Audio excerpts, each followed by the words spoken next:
దేవుని నామమునకు మహిమ కలుగునుగాక. ఈ ఉదయకాలము మీకందరికీ వందనాలు తెలియజేస్తున్నాను. ఈ దినము మిమ్ములను బలపరచు దేవుని మాట. శ్రమ దినమున నీవు కృంగిన ఎడల చేతగాని వాడవగుదువు. సామెతల గ్రంథము 24వ అధ్యాయము 10వ వచనం. కొన్ని సందర్భాలలో మనకున్నటువంటి సమస్యలను బట్టి మనము కృంగిపోతున్నాం, ఆందోళన చెందుతున్నాం.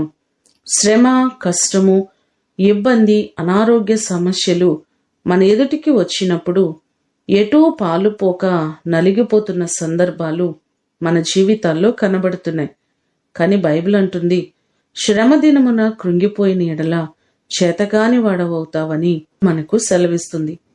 146వ కీర్తన 8వ చరణం చూస్తే, యెహోవా కృంగిన వారిని లేవనెత్తువాడు అనే మాటలు కనబడుతున్నాయి.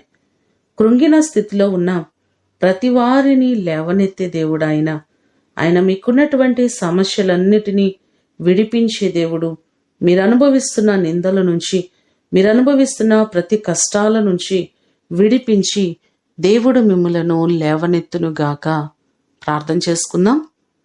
పరలోకమందున్న మా తండ్రి, మీ ప్రశస్తమైన పాదములకు వందనాలు ప్రభువా. కొన్ని సందర్భాలలో మాకున్నటువంటి సమస్యలను బట్టి మేము నలిగిపోచున్నాం. మా సమస్యలన్నిటినీ పరిష్కరించగలిగిన గొప్ప దేవుడవు నీవే. మా ప్రియులెల్లరినీ జ్ఞాపకం చేసుకోండి. ఏ సమస్యల్లో ఉన్నారో, ఏ ఇబ్బందులలో ఉన్నారో ప్రభువా, ప్రతి వారి ఇబ్బందుల నుంచి విడిపించండి. వారికున్న ప్రతి కష్టాన్ని మీరు తీసివేయండి ప్రభువా. అనారోగ్య సమస్యల చేత బాధపడుతూ కృంగిపోతున్న వారున్నారు. ప్రతి వారి అనారోగ్య సమస్యల నుంచి విడిపించి సంపూర్ణమైన ఆరోగ్యములను మీరు కలుగచేయండి. నీ కృపా బాహుళ్యము చొప్పున ప్రతి వారిని మీరు ఆశీర్వదించండి. ప్రతి వారిని మీరు లేవనెత్తండి. ఈ దినము కొరకు వందనాలు, కృతజ్ఞతలు మీకు తెలియచేస్తూ యేసు అతి శ్రేష్టమైన నామమున అడిగి వేడుకొని పొందియున్నాము తండ్రి. ఆమేన్. దేవుడు మిమ్ములను దీవించునుగాక.